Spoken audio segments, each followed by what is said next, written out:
Sanskaram University, where cutting-edge technology meets the promise of world-class education. Sanskaram University, education with value.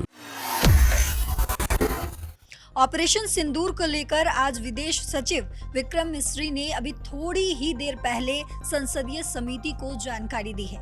ये जानकारी राहुल के उन सवालों के बीच आई है जब राहुल ने जयशंकर से पूछा है कि बताइए हमारे कितने एयरक्राफ्ट मारे गए। इस पर कई सवाल किए गए हैं उनसे, तो उसकी क्या क्या डिटेल बताई गई है वो आपको न्यूज़ रूम से शेखर सर जुड़े हैं, पूरे डिटेल में आपको बताएंगे। जी बिल्कुल, देखिए पल्लवी, ये जो बैठक थी इसमें विक्रम मिस्री जो कि विदेश सचिव हैं हमारे, वो भारत सरकार का पक्ष रखने के लिए पहुंचे हुए थे और यहीं पर कई सारे सवाल जो हैं उनसे संसदीय समिति की तरफ से पूछे गए, जिसमें सबसे पहला सवाल जो है, जो जानकारी आ रही है उसके मुताबिक सीज फायर को लेकर सवाल उठाए गए। सीज फायर को लेकर सवाल इसलिए उठाए गए क्योंकि सीज फायर में बताया जा रहा है कि ट्रंप ने मध्यस्थता की थी। इस तरह की बात जो है वो लगातार ट्रंप कहते रहे, हालांकि बाद में वो पलट भी गए कि उन्होंने मध्यस्थता नहीं की है। उनके जो वो मीडिएटर की भूमिका निभाने की बात आ रही थी, उसे लेकर यहाँ पर विक्रम सचिव से सवाल पूछा गया कि ट्रंप ने बार बार कश्मीर का मुद्दा क्यों उठाया। तो ये बात उन्होंने कही। ये सवाल इसलिए पूछा गया क्योंकि कश्मीर के बारे में दुनिया जानती है कि भारत की जो पॉलिसी है वो ये, कोई भी थर्ड कंट्री जो है कश्मीर के मामले में नहीं पड़ेगा। ये इंडिया और पाकिस्तान का एक द्विपक्षीय मामला, तो इसे लेकर भी सवाल यहाँ पर पूछा गया। बैठक में ये भी पूछा गया कि सरकार इस मौके पर चुप क्यों रही। जब कश्मीर का मुद्दा उठा रहे थे तो उस मौके पर सरकार चुप क्यों रही, तो ये सवाल भी यहाँ पर इनसे पूछा गया। इसके अलावा कई और सवाल हैं, जिसमें एक अहम सवाल जो है वो है न्यूक्लियर अटैक की धमकी को लेकर। विक्रम मिस्री से यहाँ पर सवाल पूछा गया, क्या पाकिस्तान की तरफ से किसी तरह के न्यूक्लियर हमले की कोई जानकारी थी या कोई धमकी थी। ये सवाल इसलिए अहम था क्योंकि ट्रंप ने ही अपने स्टेटमेंट में, जब वो गए थे कतर के दौरे पर थे, सऊदी अरेबिया के दौरे पर जब वो गए थे, ट्रंप ने दरअसल एक निजी चैनल को इंटरव्यू दिया था, फॉक्स न्यूज़ को। वहां पर उन्होंने ये बात उठाई थी जब उन्होंने कहा था कि एन वर्ड का उन्होंने जिक्र किया था। जब एंकर ने काउंटर करके उनसे पूछा था कि न्यूक्लियर अटैक की आप बात कर रहे हैं, तो ट्रंप ने उसे कंफर्म किया था। तो कहीं ना कहीं उससे कनेक्टेड ये सवाल रहा कि क्या किसी तरीके के न्यूक्लियर अटैक की धमकी थी। ये तो उसे लेकर विक्रम मिस्री ने यहाँ पर साफ तौर पर यह कहा कि पाकिस्तान से किसी भी तरह के न्यूक्लियर हमले की कोई जानकारी नहीं थी। ये पूरी तरीके से कन्वेंशनल युद्ध था, यानी कि नॉर्मल युद्ध था, इसमें कोई न्यूक्लियर अटैक होने वाला है इस तरह की कोई जानकारी पाकिस्तान की तरफ से हमारे पास नहीं थी। इसके अलावा पैनल ने ये भी सवाल पूछा विक्रम मिस्री से कि क्या पाकिस्तान ने चीन में बने हुए हथियारों का इस्तेमाल किया। तो इसका जवाब भी विक्रम मिस्री ने दिया है। उन्होंने कहा है कि उन्होंने, यानी कि पाकिस्तान ने जिस भी हथियार का इस्तेमाल किया, हमारे सेना ने उसका मुंह तोड़ जवाब दिया।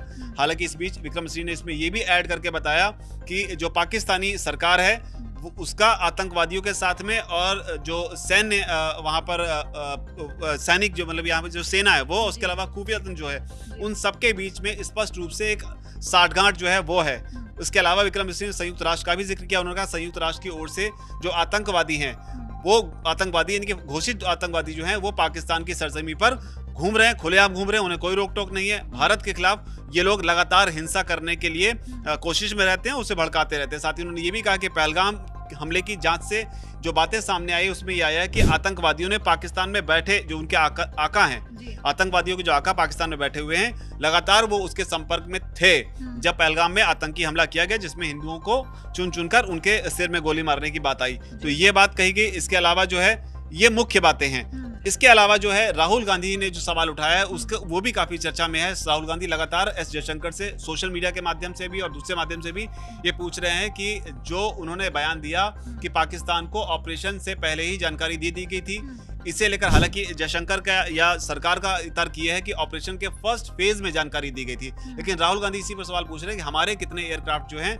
वो गिराए गए या हमारे कितने एयरक्राफ्ट का इस जानकारी को देने की वजह से नुकसान हुआ है, क्योंकि ये एक क्राइम है अगर आप इस तरह का ऑपरेशन करने से पहले जानकारी देते हैं। तो इसे लेकर प्रफुल्ल बख्शी जो हैं वो एक्सपर्ट हैं, उन्होंने इस पर जो है पूरी डिटेल से बताया है कि क्या सरकार को इस तरह की जानकारी देनी चाहिए या राहुल गांधी जो मांग रख रहे हैं वो क्या है। तो पूरा एनालिसिस हमें मुझे लगता है कि हमें उनको भी एक बार सुनना चाहिए। तो सुनिए कि आखिर डिफेंस एक्सपर्ट ने इस पर क्या कुछ कहा है। जब टेंशन ऑन होती है, जब तक वो स्थिति रहती है, तो सिर्फ भारत सरकार ही डिसाइड करेगी डिफेंस कि हम अपने लॉसेस बताएं या ना बताएं। पहली बात तो लॉसेस हुए ही नहीं हैं, अगर हुए हैं तो हम बताएं या ना बताएं। ये इसलिए ताकि ये सिक्योरिटी, ये इंफॉर्मेशन किसी दुश्मन फायदा ना उठाए।